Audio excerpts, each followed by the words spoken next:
Maayong gabi na tunta ng mga kasisi and non-followers. So, karong gabi na magluto ko sa amuang panihapon nga gulay. Ako ning gisahon nga katong akong pinangayo nga gulay sa ako ang mudra. So, nangayo lang sa ako ron kay wala pa man koy di ko andre ang garden sa amoa. Kunya og makoral na ni. Aw, mo na automatic na magikuan ako og garden sa amo ang tungod kay aron dili na ko magsige pangayo char. Bitaw fast forward ta magmikos-mikos ta din ha. O hangtod nga ato nang gilunod ang kalabasa. Kalami sa kalabasa oy. O di mikos-mikos hangtod nabutangan na diha og patis. Ganahan ko sa Bombay. Mas kuan pa kuan kanang ang lami siya lanlanon bitaw with kanang suka nga naisili kaning Bombay. O mao na to no.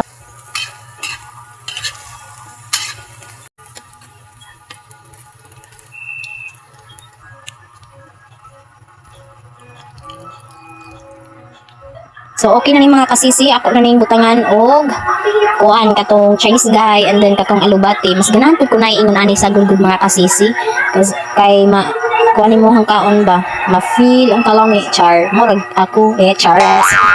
Joke lang, sige lang. Kita mo na to mga kasisi no. So ato nang pagutom din ha, mga mubukal and then pagkakuan tilawan ug unsa na bay lami din ha. O di ba?